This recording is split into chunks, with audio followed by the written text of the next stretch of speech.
Hey all, welcome to Homeschool and welcome back to Class 11 Chemistry series. And we are with the chapter Organic Chemistry.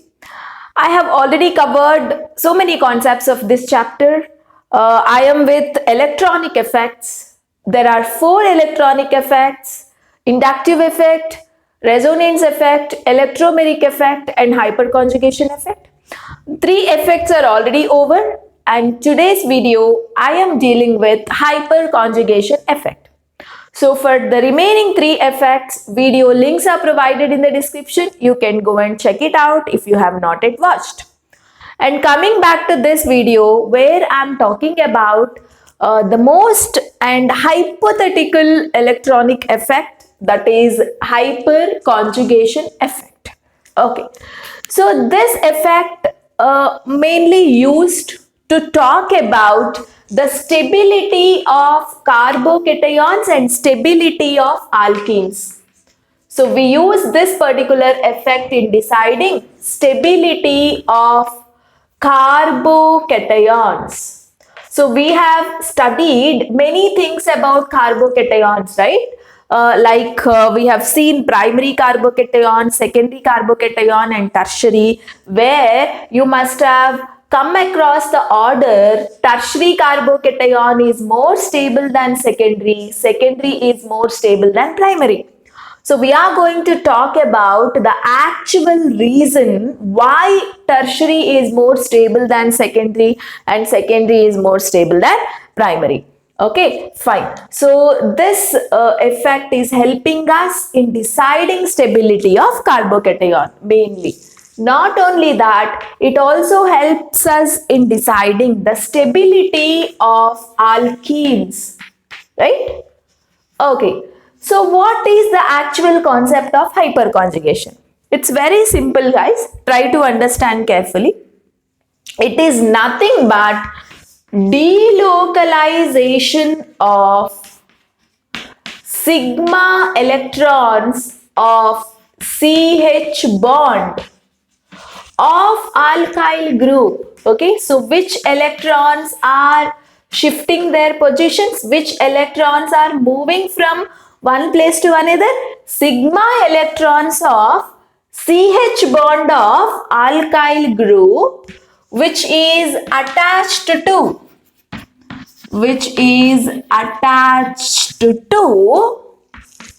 sp2 hybridized carbon. sp2 hybridized carbon. Okay, so let me tell you what exactly we mean by this sentence.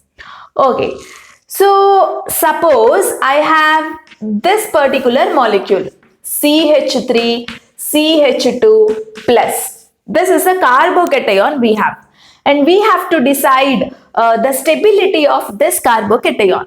So what actually happens is, let me write this structure elaborately.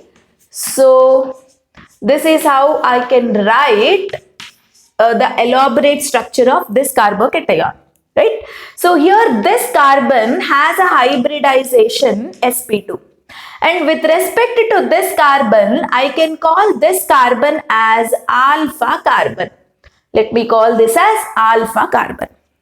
Okay, so in this carbon, in this sp2 hybridized carbon, there is one empty p orbital. So this is our empty p orbital. And we know this particular carbon is not happy because it has got a positive charge. It doesn't have the number of electrons that it should have around, right? So it has the deficiency of electrons, so positive charge. So this particular guy eagerly waits for having electrons to become stable. So when does this entire molecule become stable? When this positive charge on carbon has become stabilized. Okay, fine. So we understood that this carbon's hybridization is sp2 and it has one empty p orbital. So what you can observe here is this sigma bond, CH sigma bonds. Okay, so this sigma bond is very near to the empty orbital. So sigma bond in the sense what? There are 2 electrons present in this bond. right? So one sigma bond in the sense there are two electrons. So momentarily, these electrons can be shifted to the empty orbital of carbon. Okay, it can happen momentarily. I mean, only for few fraction of seconds. Okay, so this bond can move. I mean, the electrons of this bond can move to empty orbital of this carbon, so that this positive charge gets stabilized momentarily. So then that point of time, the molecule can become stable. And these electrons gets transferred to the empty orbital. But these electrons will not stay there for a longer time. They will go back. They will go back. So when they go back, again this bond's electron gets shifted. So they will stay for some time, again they will go back. Again the third bond, there is a third CH bond, right? So this bond can get shifted. I mean, these electrons can get shifted. So this is what, this shifting or delocalization of sigma electrons of CH bond of alkyl group which is attached to sp2 hybridized carbon is called hyperconjugation effect. So shifting of sigma electrons, neighboring sigma electrons momentarily for some time to empty orbital of this carbon, so that this positive charge gets stabilized. This is what the concept of hyperconjugation. Okay, so if you want to observe hyperconjugation, there are certain conditions. So what is the first condition? Only CH bonds of alpha carbon can be shifted. Okay, got to know? That means there must be alpha hydrogens. If you want to observe hyperconjugation effect, you should definitely have alpha hydrogen. So what do you mean by alpha hydrogens? Hydrogens which are there with alpha carbon is called alpha hydrogens. The more the alpha hydrogens you have, more the alpha hydrogens, more is the hyperconjugation effect. More is the hyperconjugation effect. More the hyperconjugation effect, more is the stability. More is the stability. Okay, say if you have 3 alpha hydrogens, then 3 possibilities are there. For some time these sigma electrons can be moved. When they come back, again the second bond's electrons can move. Again when they come back, the third bond's electron can move, right? So more the number of alpha hydrogens, more possibilities are there for the filling of this empty p orbital which is associated with electron deficient carbon. Okay, so more the alpha hydrogens, more is the hyperconjugation effect you will observe. More the hyperconjugation effect, more is the stability of molecule. Okay, so this is the main concept of hyperconjugation. So what are the conditions? One is alpha carbon must be there with sp2 hybridized carbon.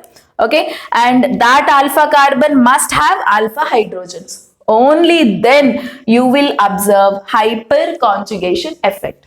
Okay, and now let us understand how to draw the structures of hyperconjugation and how actually this tertiary carbocation is more stable than secondary and secondary is more stable than primary. Okay, let me take primary carbocation. So how do I represent primary carbocation?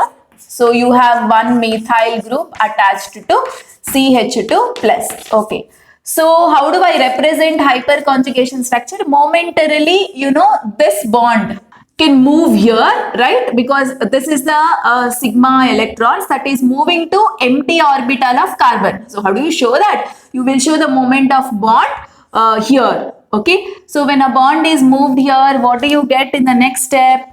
C, and this H bond is as it is. This H bond is as it is.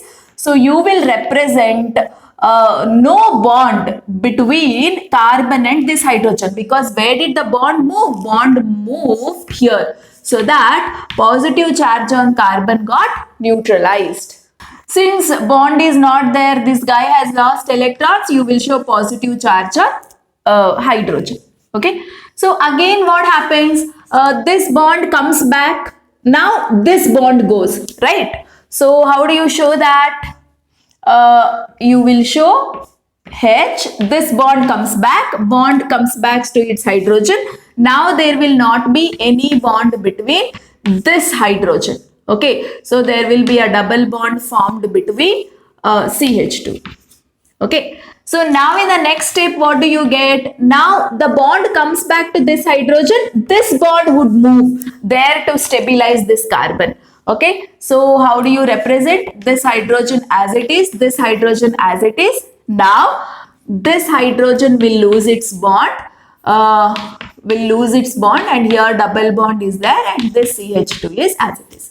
So this is how this positive carbon is getting stabilized. First this bond is moving, next this bond is moving, next this bond is moving, right? So like that, these hydrogen atoms, they donate their bonds, I mean they donate their electrons momentarily one by one to this positive carbon just to make this carbon more stable. Okay, so here how many hyperconjugation structures were possible? 1, 2, 3, 4, right? So here we observed 4 hyperconjugation structures possible, right? Okay, now let us take it for secondary carbocation. So secondary carbocation, how do you draw? H, H, H, CH2 plus, right? CH plus and CH, H, H.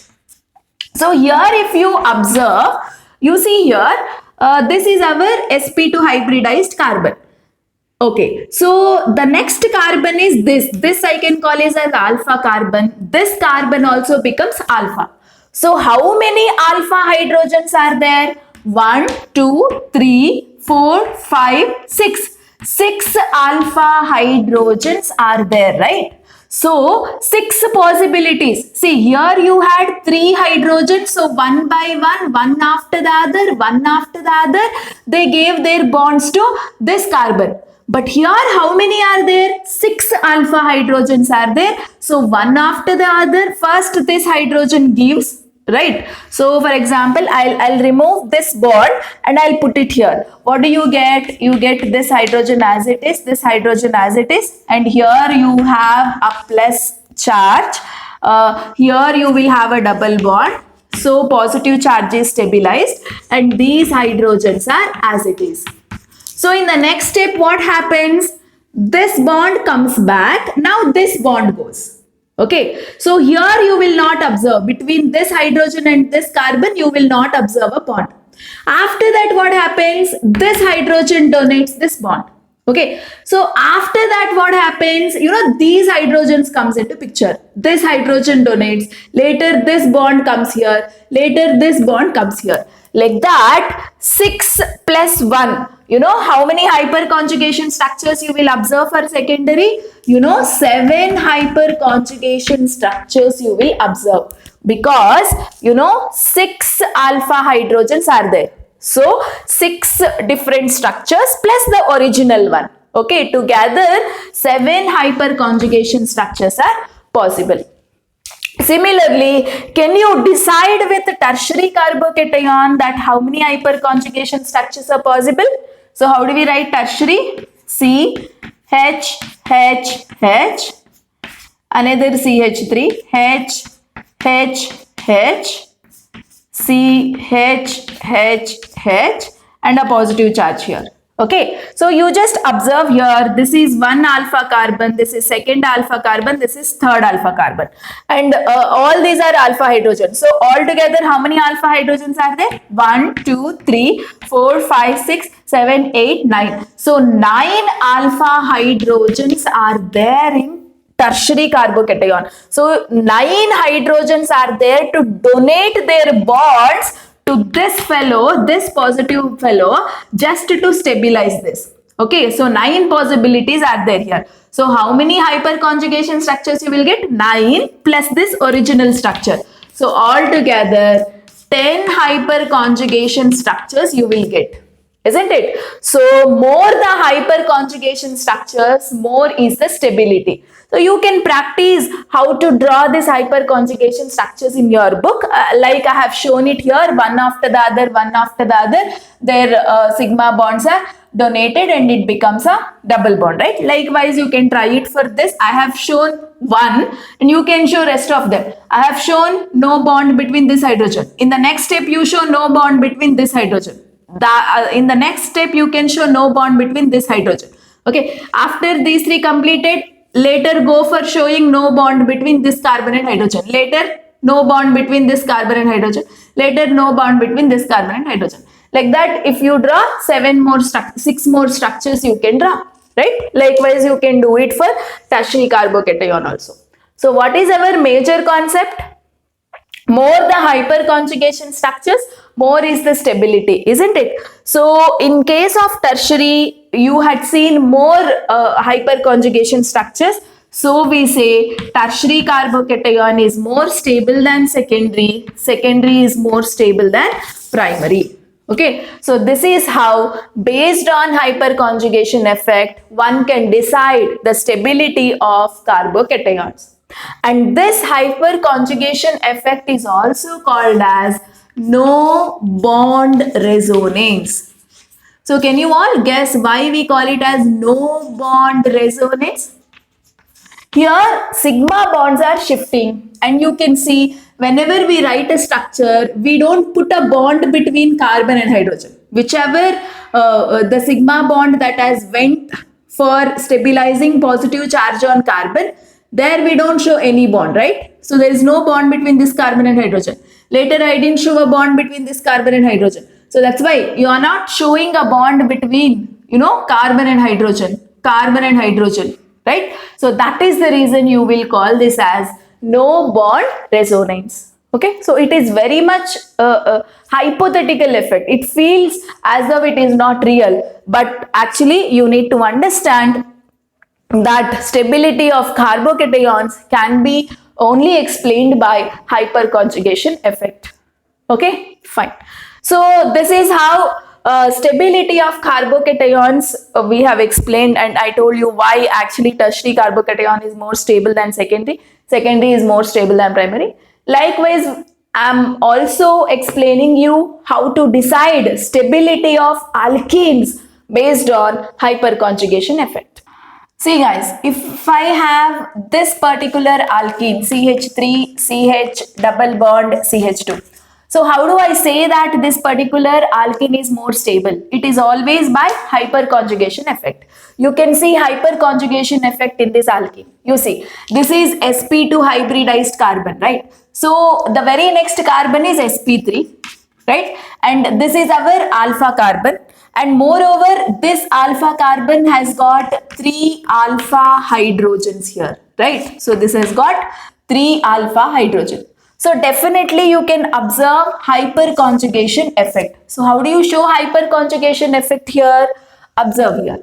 So this is our alpha first CH bond, right? So that one can move here. So the moment this bond moves here, you have to shift this pi bond because the valency of this carbon will become 5.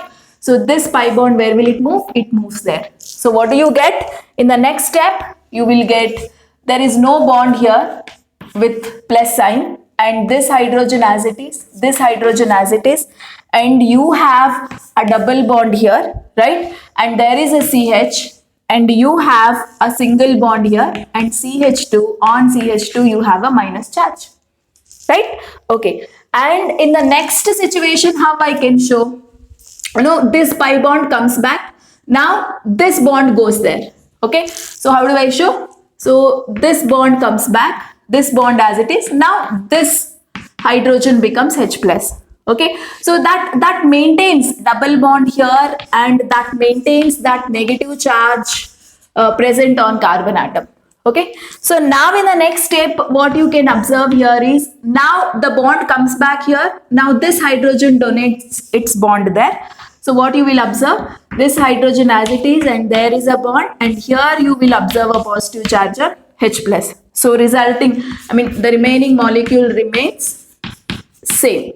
So this is how, the more the hyperconjugation structures, more is the stability of alkene. That is how stability of alkene is decided. Okay, so compared to this alkene and this alkene, so another alkene I will show you, CH3, CH, double bond, CH, CH3. So can you tell me which alkene is more stable? Is this alkene? Number one is this alkene. Observe here. Just you will have to think where you can write more possible hyperconjugation structures. So more the number of alpha hydrogens, more is the hyperconjugation structures. See, this is sp2, this is sp2. So with respect to this carbon, this is alpha. With respect to this carbon, this is alpha. So there are, this side 3 alpha hydrogens are there, this side 3 alpha hydrogens are there.